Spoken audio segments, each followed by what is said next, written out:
So call 800-8949. Agree or disagree. Call 423-800-8949. 800-8949. Nooga Radio, 92.7 FM and 95.3 HD4. News Talk Nooga Radio.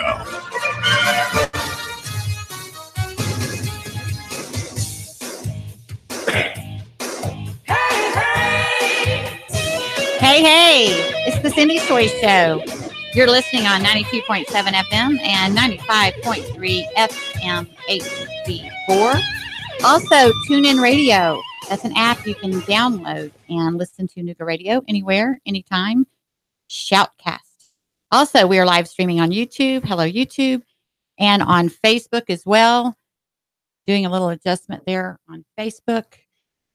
And it's Cindy's choice to make an positive impact in our community. And I'm so excited to have a wonderful guest here with me today, and that fire chief, our new fire chief, joining me. And first of all, welcome and congratulations. Thank you very much, and appreciate you having me on. Oh, it's awesome. I've been looking forward to this, and we're going to get into some conversation. He's got some good information for the community, and we want to find out a little bit more about who the fire chief of our Chattanooga community is. But first, as always, a quick shout out. Sponsor Chicken Salad Chick. And Fire Chief Hyman, you said that you have not experienced Chicken Salad Chick yet. I haven't eaten there yet. Okay, we're going to do something about that. Fair enough. But you have a testimony from your wife. My wife said it's good, so she enjoyed it. Awesome. That's wonderful. And of course, there's 3 locations of Chicken Salad Chick. The original location downtown with the convenient curbside pickup. We've got the Gun Barrel location over by Hamilton Place. And then, of course, the latest location at Erlanger Hospital, which has been very well received over there. There's now, you can order online. It's, you can go to, I want to make sure I get this right. This is new information. It's order.chickensaladchick.com.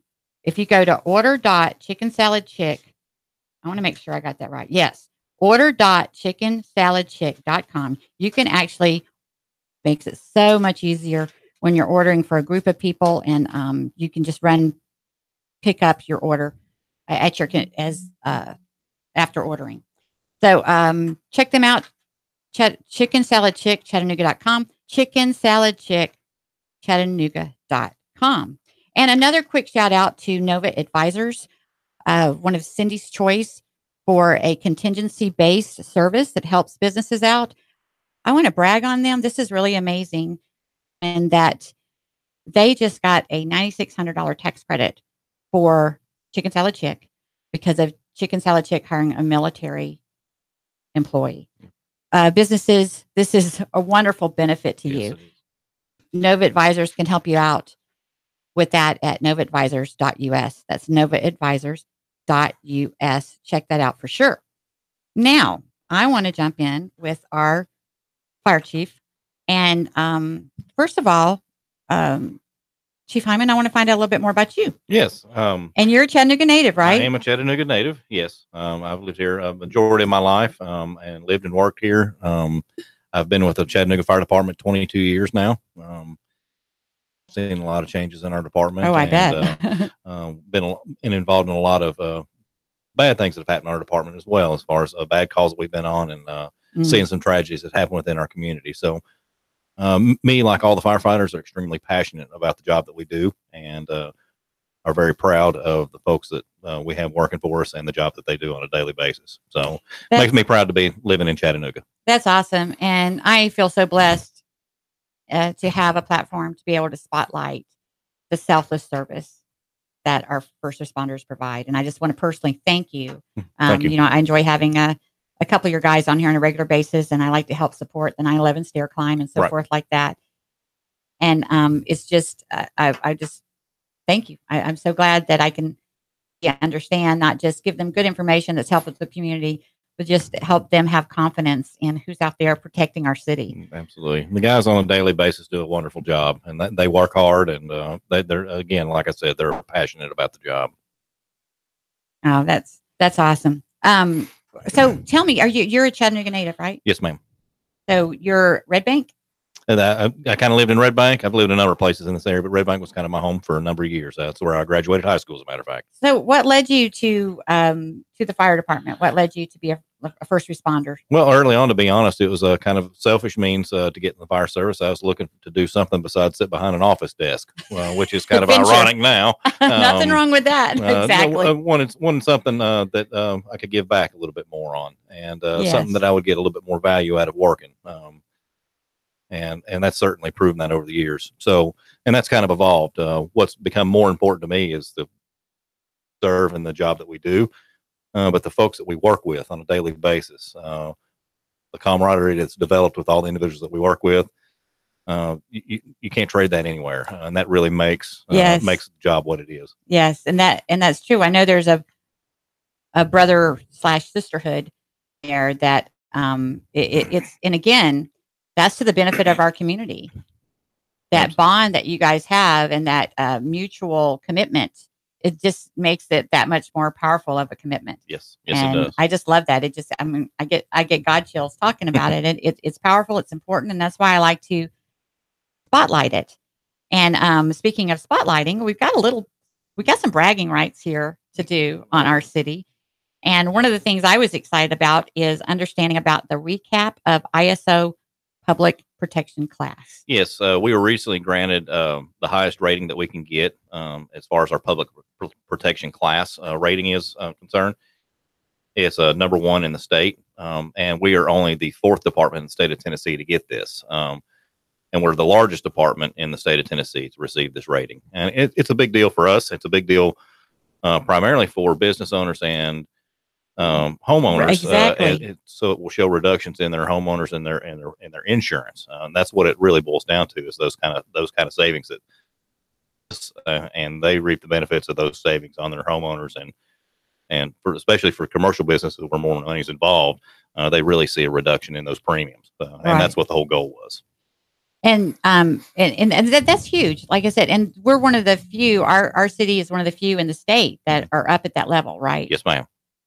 That's incredible. And so what are the challenges with staying at that level? What are your key challenges? The challenges have been a number of years. So I don't own us getting a class 1 public protection class. We've worked on that for a number of years. It's taken quite a while to get to that, to get to that point in our daily operations, is to improve that rating over time. And we finally gotten there. And I was just fortunate to be on board as the fire chief when all that happened.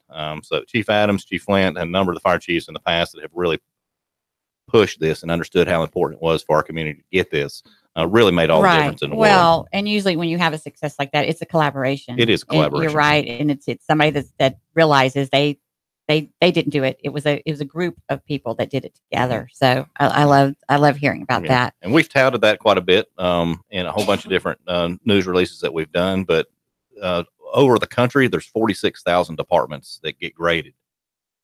Only we're in the top 0.5% as far as the number of folks that actually get a class 1 rating.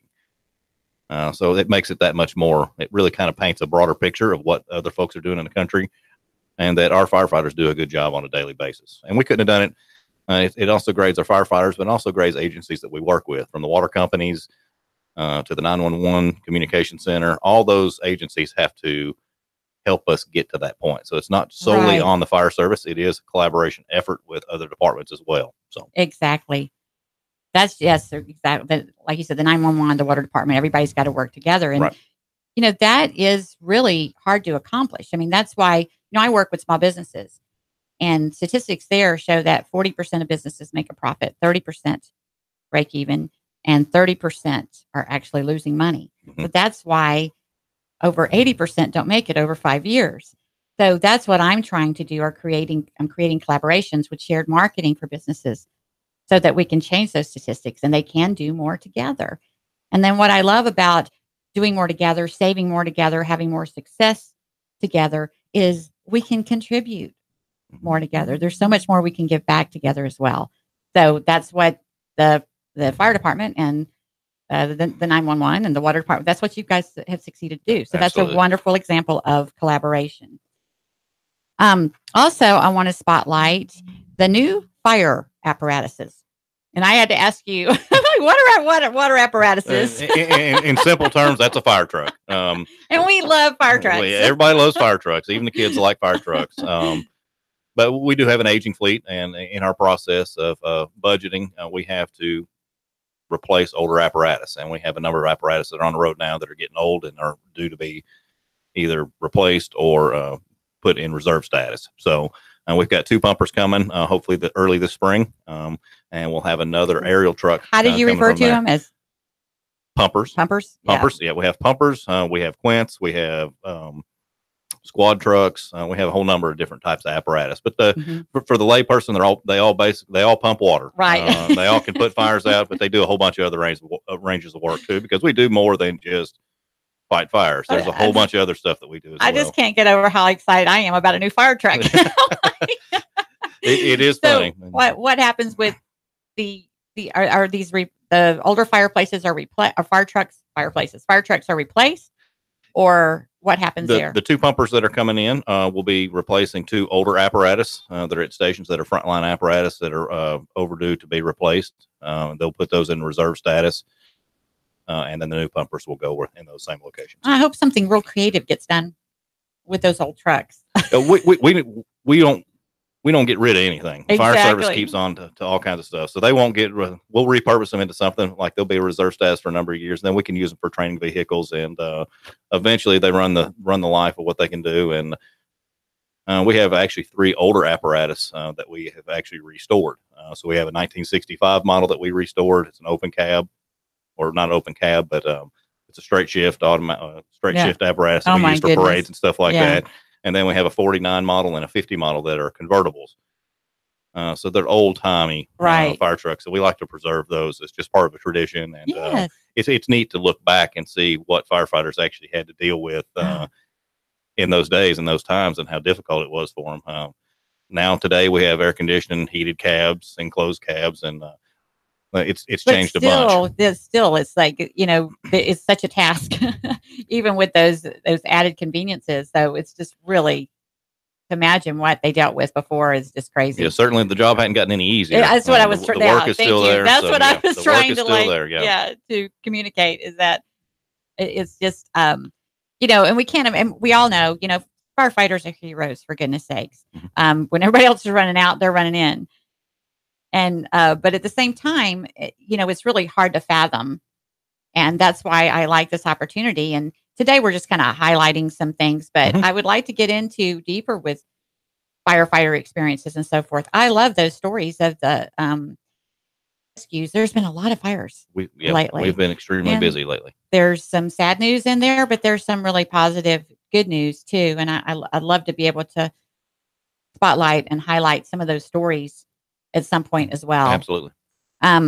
Okay, let's move on to, so we've got so many topics here. I hope we have enough time to cover a lot of this. The number of calls versus recent years. What are you referring to there? Our call volume, the number of calls that we run on a daily basis, has dramatically increased over the last several years. In 2013, we ran about almost 16,000 calls a year. In 2017, we ran nearly 19,500 calls, which is an 18.5% increase in the number of calls that we go on. Wow. So, and that's due to population growth? Or? It's probably due to a good economy, population growth, a number of different factors. And we go on a lot of different types of calls. And that's what people need to understand. We don't just go on fires. There is a lot of work that the firefighters do on a daily basis that you wouldn't necessarily think that the fire department would go on there. But we're problem solvers. And when people have problems, whether it's their hot water heater that's messing up on them, or they just don't know, they don't helping someone get out of the bed, if they have a person at home that they're having trouble getting back into the bed that's falling out of bed, they call the fire department. They know that we're problem solvers, and we go in there and we help with those kind of things. So in the spirit of service to others and service to our community, that's what we do. So they call the fire department when all else fails. They'll call us and we go help. I didn't realize that till recently. Mm-hmm.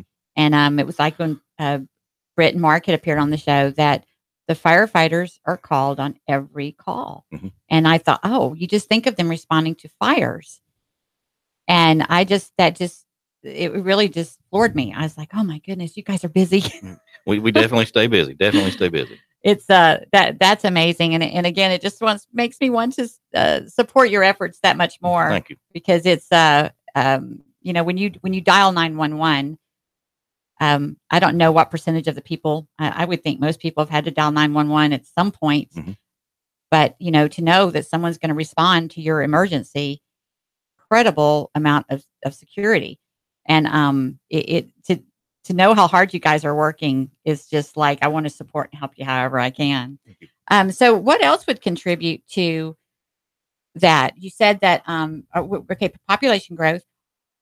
Is there, like, informing the public on how to prevent different issues and so forth that lead to emergency calls?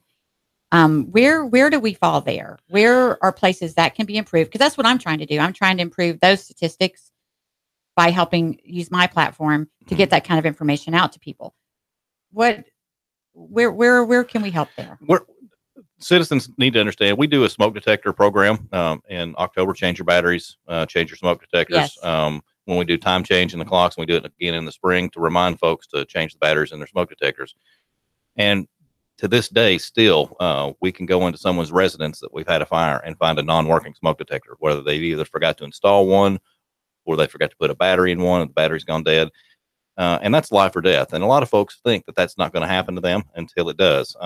So we are almost kind of insurance in that aspect. They need us. And that's really important for homeowners, business owners, everybody to know that they've got to have working smoke detectors in there because that's their lifeline. That's going to alert them to get out of the building quicker. And won't the fire department help you out with that? We will help you out with that. We've done smoke detector giveaways, fire stations. So if you go to your local fire station and your home doesn't have one, we'll be happy to come by and install it for you. We'll install it and put it in for you. The listener is just really taking note to that, and we'll respond to that if you do not have a working fire detector in your home.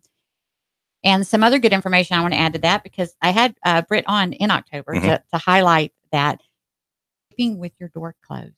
Yes. And I sleep with my door closed, but it's like I'd forgotten how important that is if there is a fire. I had one brief, I call it brief, when I had a son that caught the house on fire. And so I've had my little encounter with you've dialed 911. Exactly. And I was that silly lady running into the house with the water hose.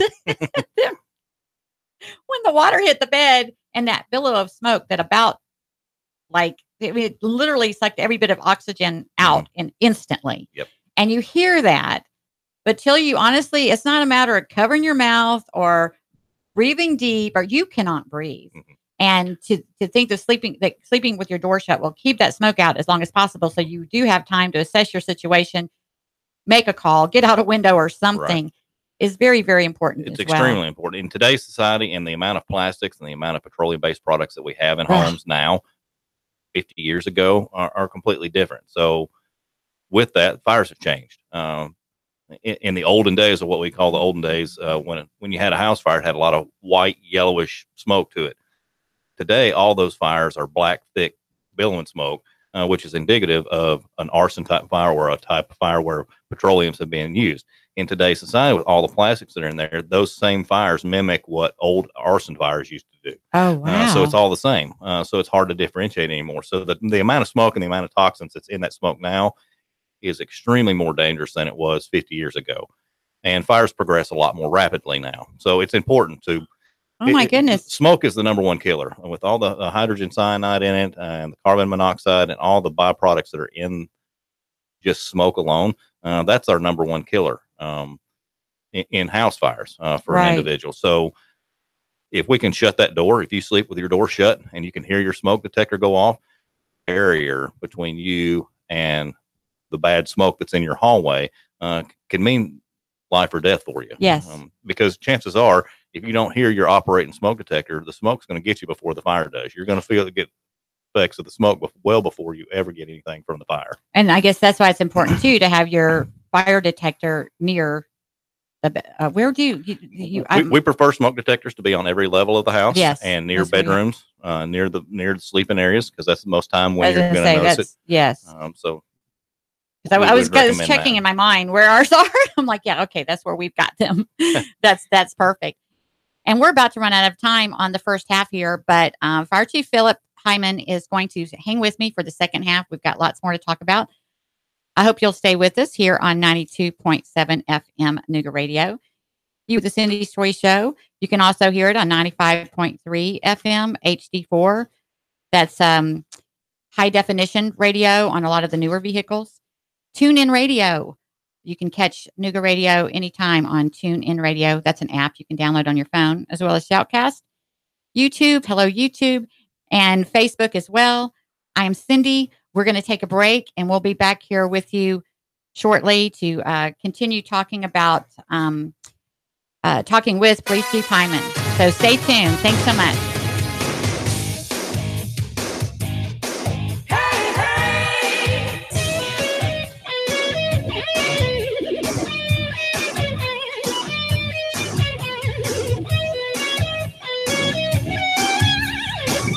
The Tennessee Valley's news talk leader, Nooga Radio, digital FM 95.3 HD4 and 92.7 FM. 3, 2, 1. Chattanooga Radio, digital FM 95.3 HD4, 92.7 FM's news now. In Polk County, 3 charged in a murder case after a drug deal went bad. Now 2 juveniles and an adult face felony murder charges. Sheriff Steve Ross says the 3 suspects went to a home on Highway 411 for a drug deal. He says at some point a fight broke out and one of the suspects started shooting. Timothy Lawson was gunned down and left to die. A death investigation is underway after authorities say a Nashville man's body was found over the weekend in a deer carcass dump in Lawrence County. 37-year-old Dustin Lee Sanker from Madison was found dead on Sunday in the woods. Captain Adam Brewer said Sanker's body was laying on top of a pile of deer carcasses. They believe his body was dumped. Join Sports Talk with Sam Jordan every weekday from 6 to 7 on Nooga Radio News Talk 92.7. Val St. John, Nooga Radio News Talk 92.7 News now. Sam Jordan, News Talk 92.7 Sports Now. The University of Tennessee at Chattanooga women's basketball team outscored Wofford 28-17 in the second half. Come away with a 54-47 victory on Thursday night at Richardson Indoor Stadium. Chattanooga runs its win streak against the Terriers to 41 straight games. Chattanooga improves to 12-6 overall and 3-1 in league play, while the Terriers move to 9-11 on the year and 2-3 against the SoCon. Chattanooga remains on the road to take on Furman Saturday afternoon at Timmons Arena. Game set to tip at 2 o'clock. And the men's team will be visiting Wofford on Saturday night with Mikhail Foreman on a hot streak with the current 3-game road trip for the Mocs. Number 13, Dalton State collected a huge conference road win, defeating Loyola of Louisiana 78-75 at the Den in New Orleans on Thursday night. Dalton State will continue their western road swing on Saturday when they travel to Mobile, Alabama to take on the Mobile Rams. Tip-off scheduled for 4 o'clock p.m. Traffic, news, and information. Nooga Radio, digital FM 95.3 HD4 and 92.7 FM. Expect lots of sunshine and warmer weather out there through your afternoon. Looking and feeling a lot better. Highs into the upper 40s to near 50. Tonight, clear. Not as cold. Lows into the mid and upper 20s. For the weekend, dry, pleasant highs tomorrow. Lower 50s, near 60 on Sunday. The skiing is great at Cloudmont Ski Resort. Come on down to Mentone, Alabama to Cloudmont, just a short drive away for day or night skiing. Great winter fun for the whole family. For more, cloudmont.com. And I'm Soren Jean 12 Chief Meteorologist Patrick Moore. The Tennessee Valley's news talk leader, Nooga Radio, digital FM 95.3 HD4 and 92.7 FM. So just what is Nooga Radio? Nooga Radio is all news and talk. Nooga Radio is all news in the morning. Local, regional, national, and international news. Featuring our veteran news director, Russell Stroud. Exclusive CBS radio news. And America's first news. Nooga Radio in the morning, 6 to 9, all news.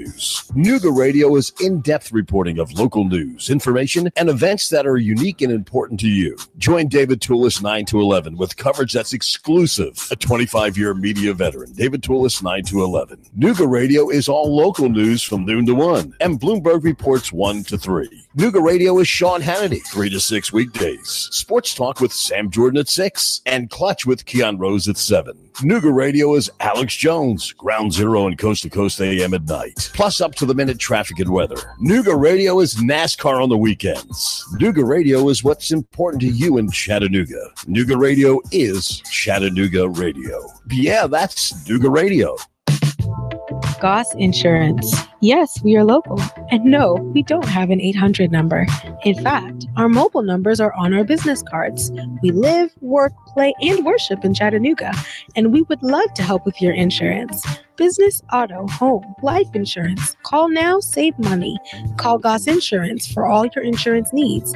Goss Insurance, 875-2500. 875-2500. Hey, dude, check this out. Have you ever seen one so big? Whoa, look at the size of that. Look at this little itty bitty one. Wow, that's really small. They have them big, small, and everything in between. You'll always find the biggest variety of knives at the knife shop at Frost Cutlery in Ottawa. We're talking about over 40 brands of knives, including Benchmade, WR Case & Sons, Booker, and all the Frost Cutlery brands. Now, Sam, you've been to the cutlery shop. Is it amazing? Spectacular. The knife shop at Frost Cutlery in Ottawa. They have knives, swords, kitchen knives, ammo, and reloading supplies, plus survival gear. It's the knife shop at Frost Cutlery, open 7 days a week. Hey, girls, you're going to love this. We're going to the knife shop. Hey, let's not tell them they have ammo and loading supplies. The knife shop at Frost Cutlery opens 7 days a week. You'll always find the biggest variety of knives. You're going to love the knife shop at Frost Cutlery in Ottawa. The knife shop. 20% off on selected items. Broadcasting live to over 1 million souls in Chattanooga, the Tennessee Valley, and beyond on frequency modulation 92.7. Sean Hannity, 25,000 watts on digital FM 95.3 HD4. CBS Radio News, NASCAR, Bloomberg Markets, David Tulis, streaming strong at NoogaRadio.com. Live on YouTube and Facebook. Nooga Radio, News Talk 92.7. Chattanooga Radio.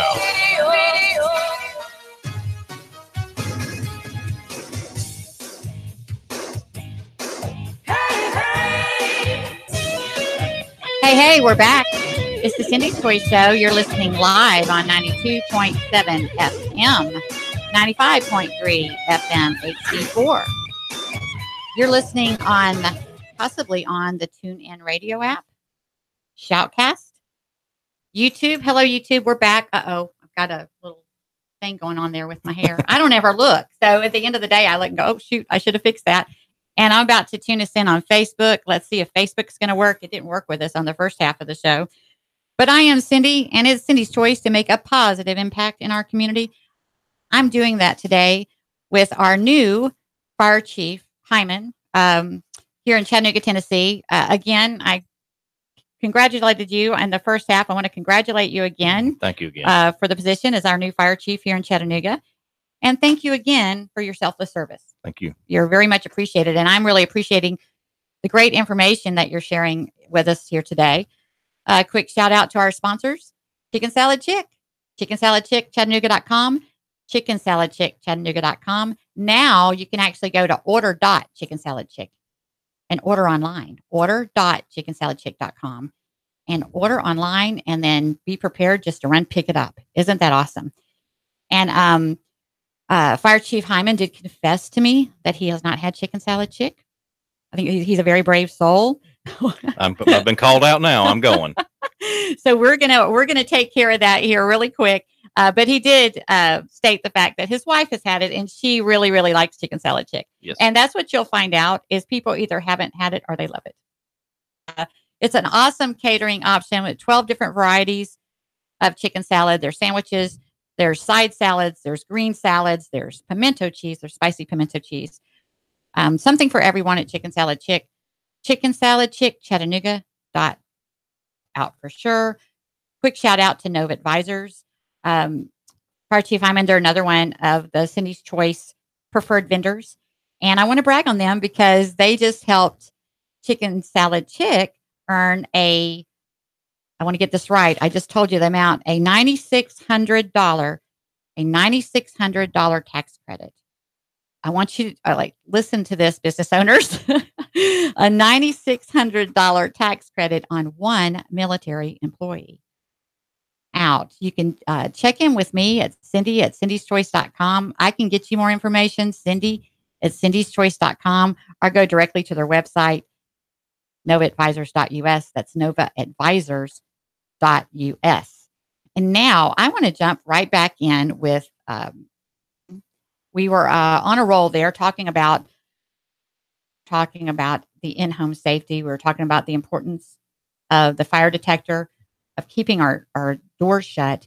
And I was sitting here a little stunned at the information you were sharing about how much more dangerous our fires are now, Yes. and how much harder they are to put out. So if you'll just pick up with that, elaborate a little bit more on that. I mean, it makes sense. You said we have so many more plastics in our homes now, and things that are made of plastic, with plastic in them, that it does make sense. But oh my goodness, that's a whole nother of issues that you guys have to deal with. Right. And we've adjusted our tactics accordingly to that. Over a number of years, we've been to a number of training classes that kind of help we do business when it comes to those fires, because they do progress rapidly, much more rapidly than they used to. And we've had to adjust to it. And it's been a learning curve for the fire service as a whole to adapt to those different changes. Fortunately, now we have turnout gear that helps protect firefighters. We have more of the same breathing apparatus that helps firefighters get into fires, victims. But the turnout gear is a big plus for that. We're able to advance in fires much further than we used to be, and that turnout gear really helps protect firefighters. It also protects our firefighters from the carcinogens that they're exposed to when they go in those fires. So right now, cancer prevention is a big player in the fire service as a whole right now. And that's one of our big pushes for protecting our firefighters, is to add that second set of gear that we're using, that we're pushing for. And we're implementing another phase of it this year. This is actually be phase 1. We've put some firefighters to have second sets of turnout gear, so they can reduce the amount of carcinogens that they're exposed to. And it does add a level of comfort too. You think about these cold winter days like this, house fire, your gear is soaking wet. You might catch another house fire in the next 10, 15 minutes, or that same shift. Your gear is still wet from the previous call before that. And with these frigid temperatures, it's extremely uncomfortable for firefighters to get back in the gear. And it's dangerous. It's bad enough to get wet but to have to put wet gear back on. Yeah. Nobody likes to put the wet bathing suit back on. Exactly. That is not good at all. And I laugh because what are you going to do? You got to laugh because it's like that.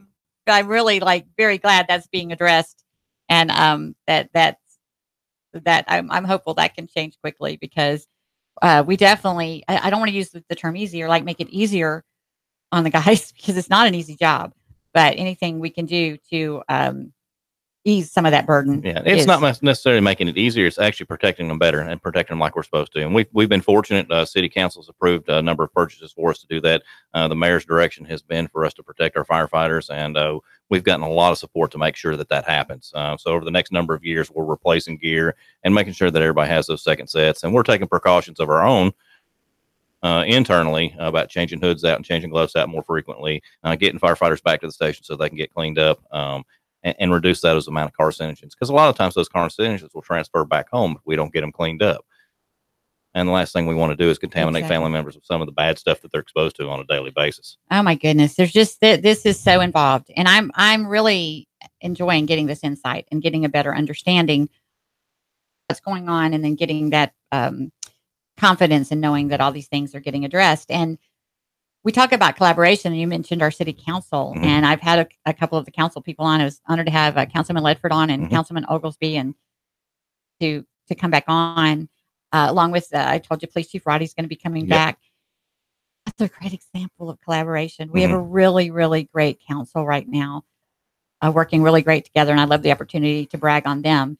And I just love hearing about, that's more of the collaboration with you guys too, that's supporting you as well. It really helps us out too, because they ask questions, and that's good that they ask questions. They want to know what our business is about and why we need certain things, and they're holding us accountable. And I think that's a great thing.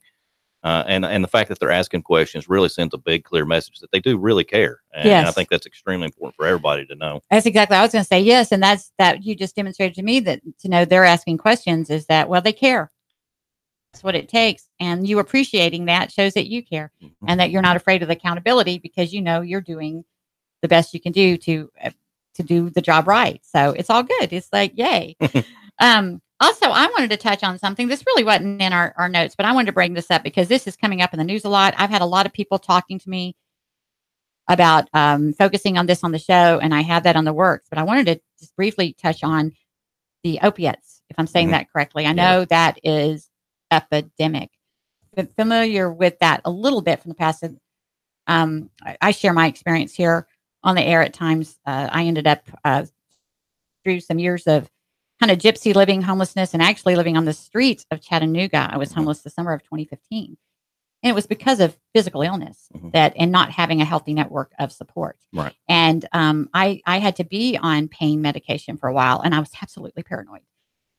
I was so afraid I was going to get addicted. And the doctors kept reassuring me, if you need it, that doesn't happen. It's when people abuse it that happens. Right. So I was familiar enough then, but now I hear that it's just crazy. It is. We see it on a daily basis, and it's extremely unfortunate. And that opioid crisis isn't just here; it's across the entire United States, and it's in other countries as well.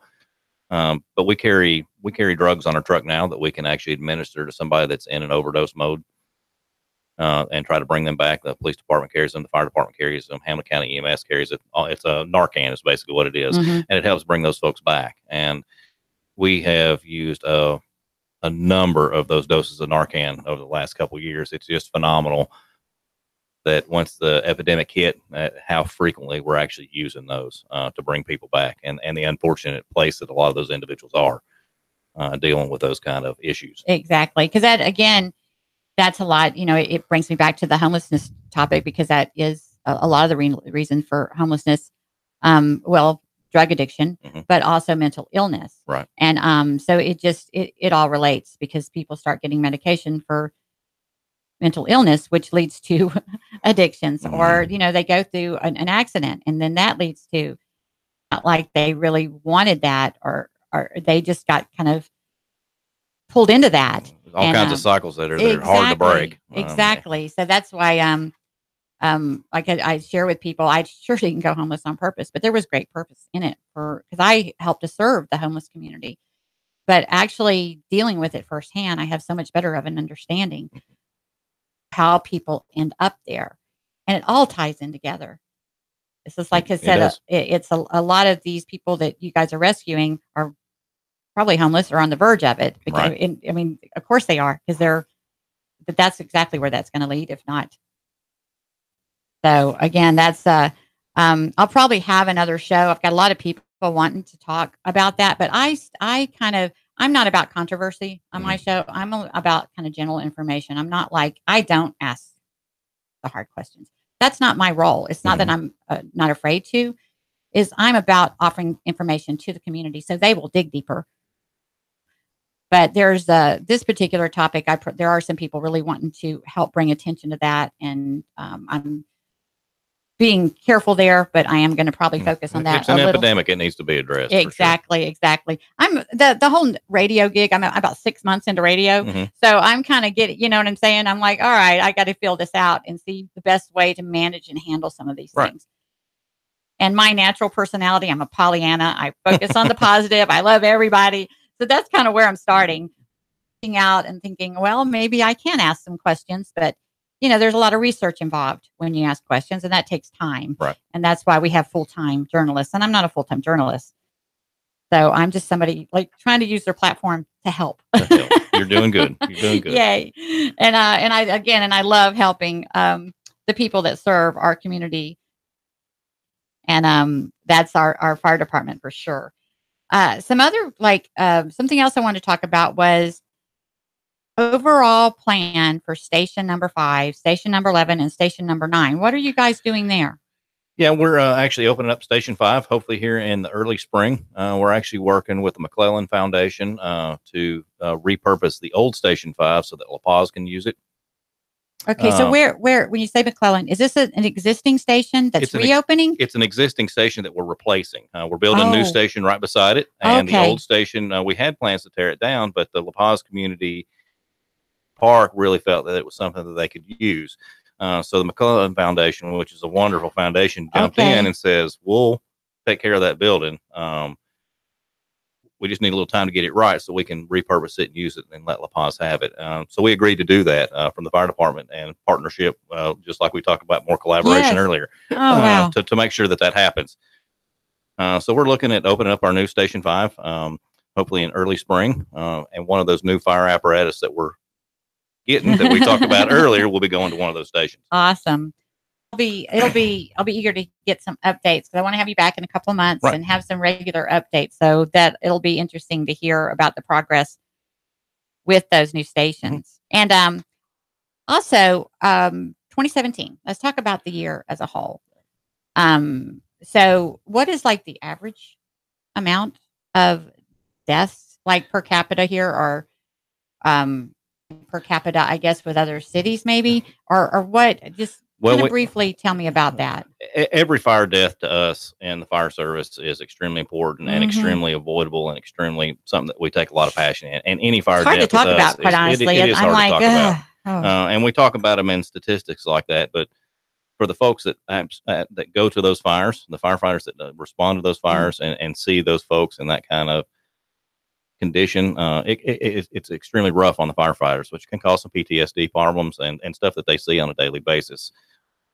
Fortunately, our fire deaths were down a little bit last year. In 2017, we had 5 fire deaths, which is still unacceptable, but it's lower than it's been in the past. So it does fluctuate. To me. It does fluctuate going on in the community. We hate to see 5 fire deaths. We hate to see any fire deaths. A good year for us would be no fire deaths. It's not always practical, but that's what we strive for. And I think we've got a good fire prevention bureau. We've got a good fire service that actually goes out there and engages with the community to try to make sure that folks have smoke detectors and alert them of the dangers of fires and that thing. So I think that is a direct impact of all the work that the firefighters do on a daily basis. Yes. Are we perfect when it comes to all those? I mean, accidents are going to happen, and that's why we're here to help prevent those accidents. And we're going to continue to push, and that's our goal every year, is to make that a 0 number. Yes. And that's what you got to do. You just got to set that goal like that. And to me, 5 seems low, but again, that's 1, 2, 3, 4, 5. Like you said, impacted those families and impacted our firefighters as well, because the PTSD thing is a very real thing. And I've dealt with trauma in my life and experienced a degree of that I didn't recognize that's what it was until afterwards. Yeah. And you just don't realize how you're affected. And that it's a real sneaky thing that sneaks up on you. And to deal with something to that degree, I just can't imagine. But hopefully, you talked about the brotherhood, sisterhood there. It's like you can, like, someone else can probably recognize it in someone else before they recognize it themselves. Yeah. And I'm glad you bring that up. The mayor's support has given us opportunities to develop a peer support program, which deals directly with PTSD. Us to bring our folks in, give them some training when it comes to peer support, so that they know what resources to help individuals that are suffering from that, or recognize signs and symptoms and figure out resources that those individuals may need. And that commitment to us is phenomenal, because we do see a lot of firefighters suffer. Firefighters across the country suffer on the stuff that they see on a daily basis. And this just goes right along into having a healthy well-being and having a healthy mind will help them be better. I mean, I can't imagine, because here I am, I get choked up just talking about these 5 deaths that I, am just referring to from as far away as I could possibly be. Yeah. To be firsthand on the scene dealing with this. And again, it's to me, the word that comes to mind is just courage. Yeah. The courage it takes to deal with this on a daily basis. And that's a big platform for me. Is I'm all about Cindy's choice is to be brave and make a difference. And be brave is key. None of our virtues, nothing holds up without courage. Our faith doesn't hold up. Our integrity doesn't hold up. Because you're not always motivated. You've got to be disciplined, and it takes courage. It does. And it's that's an important message that I want to get out, and that's a lot why I like hanging out with our first responders, because you guys know what I'm talking about. Yes, we know. Because you have to be very courageous, and we appreciate that courage very much. Now, so speaking along that, there's a story with the Lookout Valley Fire Department. Yes. Tell me about it. Yeah, we just did a reunion with Carrie Gann, who had a house fire in Lookout Valley. And we had some 911 audio tape of that. I actually played that audio tape for city council to let them understand kind of what we do on our business and what we hear. It's a harrowing sound to listen to this lady call 911, and you can actually physically hear her succumb to the smoke that's in her house. And wow. The interesting thing in the entire video is that you can actually hear the firefighters going in the house. You can hear them searching, and you can hear, hey, I found somebody.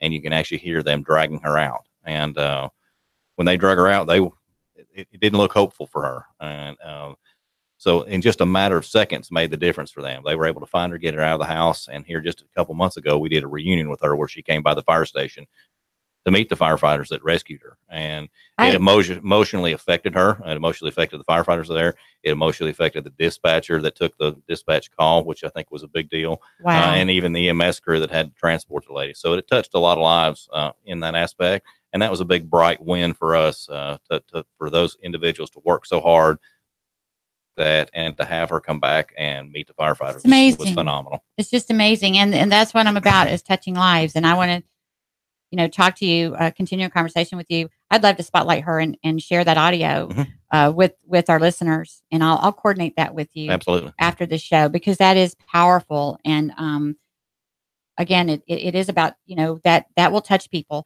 And you know what? Maybe sharing that, people that will put those batteries in their detectors and will make sure their doors are closed and that their children's bedroom doors are closed, and take heed to some of these precautions to help keep your own family secure. And it looks like we are almost out of town. Why? Time this flies with you, Fire Chief Hyman. This has been great. And I do want to have you back again. This is the Cindy's Toy Show. It is my absolute privilege to have a platform to spotlight this community collaboration and to spotlight the change makers and the courageous first responders is a part of that in our community. And I do that every Friday at 11 a.m. Live here on the Cindy's Toy Show, 92.7 FM, 95.3 HD FM HD4. Catch it on TuneIn Radio, on YouTube, and just join us every Friday. And we thank you for listening. Thank you again. Thank you very much. Awesome. That's a wrap.